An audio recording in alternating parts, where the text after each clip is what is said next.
Donald Trump vuelve a la carga, en este caso señalando a la Unión Europea, y lo ha hecho de dos formas. Por un lado, con simples o no tan simples declaraciones, y por otro lado, con amenazas o más bien con advertencias de lo que nos va a venir en un futuro. Por un lado, ha dicho que la Unión Europea se creó para joder, sí, así lo ha expresado Trump, a los Estados Unidos, y por otro lado, nos va avisando de que nos va a poner un 25% de aranceles en general a todos los productos que lleguen desde Europa hasta Estados Unidos. Yo ya sabéis que soy un gran defensor de Donald Trump, creo que era la mejor opción sin duda para Estados Unidos y que también haría mucho bien al resto del mundo en temas como la batalla cultural y en apaciguar guerras a lo largo de todo el planeta. Sin embargo, decir que Donald Trump tiene cosas buenas dista mucho de ser un fanático que dice sí señor a cualquier cosa que se le ocurra a Donald Trump. Leía el otro día un comentario de, bueno, yo no sé por qué lo hace, pero si Donald Trump lo ha dicho, será que tiene razón.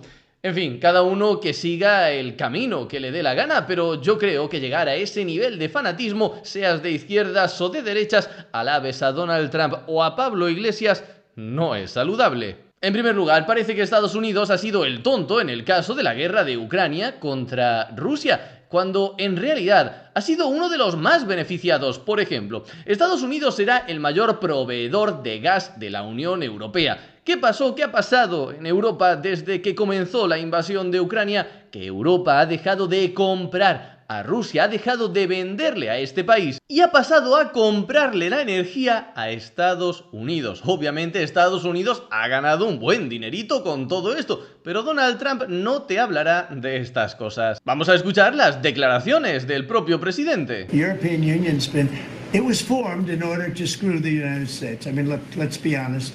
The European Union was formed in order to screw the United States. That's the purpose of it.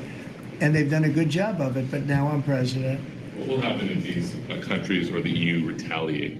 They can't. I mean, they can try, but they can't. China did. They imposed Lo que decíamos al inicio, Donald Trump dice que la Unión Europea se creó para fastidiar a los Estados Unidos y al final el periodista le ha hecho una pregunta interesante. ¿Qué sucederá? ¿Qué pasará si la Unión Europea decide contestar, decide contraatacar a estas políticas de poner aranceles a productos europeos? Y Donald Trump ha dicho que no pueden hacer nada, que los europeos no podemos hacer nada, que podemos intentarlo, pero que no tenemos nada que hacer. A ver, vayamos por partes. En primer lugar, de la política de Trump en términos de aranceles, a mí la parte que me gusta es la que exige reciprocidad. Es decir, que dice, si un país a mí no me pone aranceles, yo no le pongo ningún arancel a ese país. En ese caso, se estaría fomentando el libre comercio en todo el planeta, algo de lo que personalmente soy defensor. Pero, en el caso concreto del plan de Donald Trump, existe un pequeño problemita, y es que considera el IVA como un arancel. Es decir, que en la mente de Donald Trump, lo cual es una estupidez, lo piense Trump, Pablo Iglesias o el Papa Francisco, cree que el IVA perjudica a las empresas estadounidenses. Es decir, que aunque los anormales de los burócratas de la Unión Europea decidiesen por arte de magia poner a trabajar a las pocas neuronas que tendrán por ahí arriba, en este caso no podrían llegar a un entendimiento con Donald Trump de eliminar todos los aranceles, porque Donald Trump, aun con un arancel cero para los productos de Estados Unidos, seguiría pensando que el IVA es un arancel. Leamos por ejemplo lo que decía Juan Ramón Rayo sobre este tema. Equiparar el IVA a un arancel, como está haciendo Trump, es una ridiculez, por decirlo suavemente. El IVA grava por igual la producción nacional y la producción extranjera importada al país, no protege por tanto a la producción nacional frente a la competencia de la extranjera. Y aquí se formaba una discusión interesante. Decía un tuitero, las importaciones tributan por IVA, pero las exportaciones en cambio están exentas.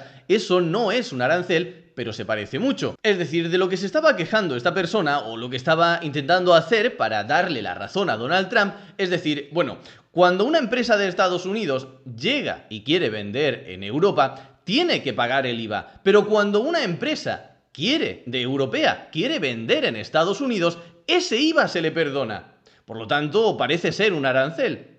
No parece ser un arancel. En realidad se hace así para que todas las empresas compitan en igualdad de condiciones. Es decir, si una empresa de Estados Unidos que no paga IVA quiere vender en Europa y competir con empresas europeas que sí que han pagado ese IVA, para estar en igualdad de condiciones, se le tiene que cobrar ese IVA a la empresa de Estados Unidos. En cambio, si una empresa europea que ha pagado el IVA quiere competir en el mercado de Estados Unidos contra otra empresa que no ha pagado el IVA, obviamente se le tiene que perdonar el IVA a esa empresa para competir en igualdad de condiciones con la de Estados Unidos. No sé si me habré logrado explicar bien, si no dejádmelo en los comentarios, pero es un punto interesante a tener en cuenta cuando hablemos de estas cosas y que entendamos claramente por qué no tiene sentido que Donald Trump lo considere así. Sobre la declaración de que la Unión Europea se creó para fastidiar a los Estados Unidos, la realidad es que Estados Unidos estaba contentísima, estaba dando saltos de alegría con la creación de la Unión Europea, porque servía como contrapeso a su rival geopolítico de esta zona, a su rival que estaba más cerca de nosotros, es decir, a Rusia.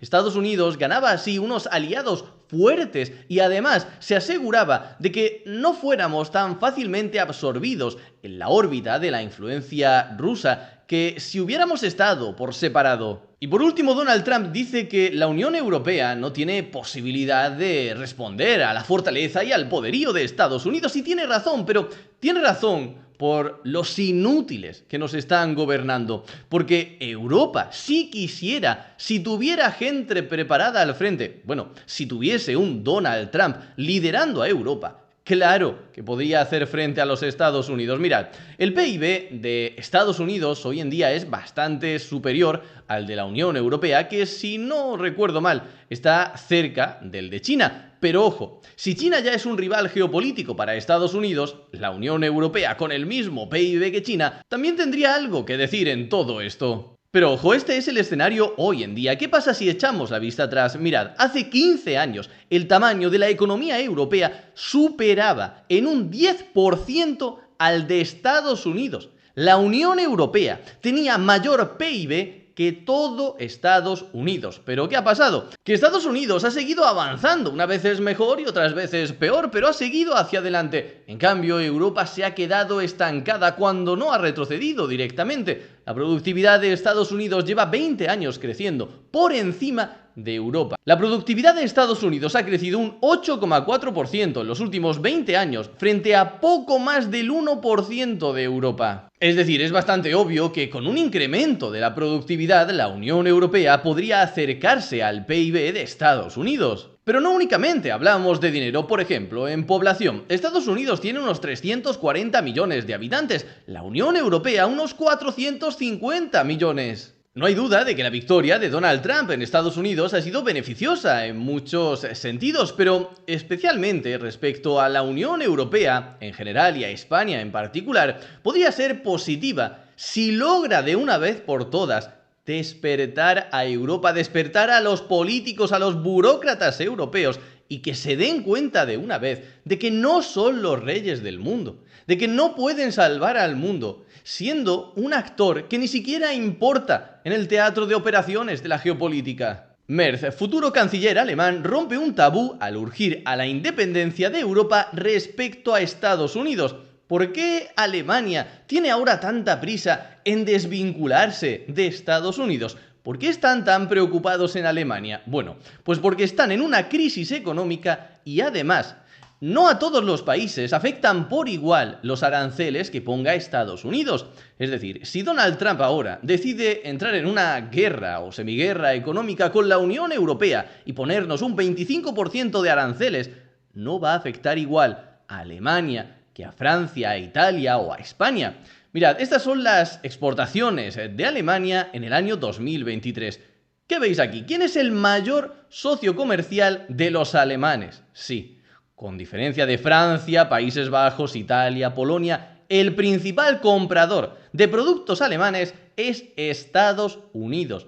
Por eso Alemania está tan preocupada con esta posible futura guerra comercial. Por ejemplo, a España también le afectaría, pero bastante menos. El principal socio comercial de España es Francia, luego Alemania, Portugal, Italia, Reino Unido y luego, después de todos estos, Estados Unidos, que nos afectaría, sí, pero en mucha menor medida de lo que afectará a los alemanes. Y esto en realidad es una situación a priori, a corto plazo, negativa para los alemanes, pero quizás en un futuro sea bueno para los europeos, porque Alemania, al final, es quien tiene el músculo económico dentro de Europa y el país que necesitamos que despierte de una vez por todas para hacer que Europa vuelva a crecer. Muchas gracias por ver el vídeo, darle a like y suscribirte para apoyar este pequeño proyecto. Como siempre, nos vemos en el próximo vídeo.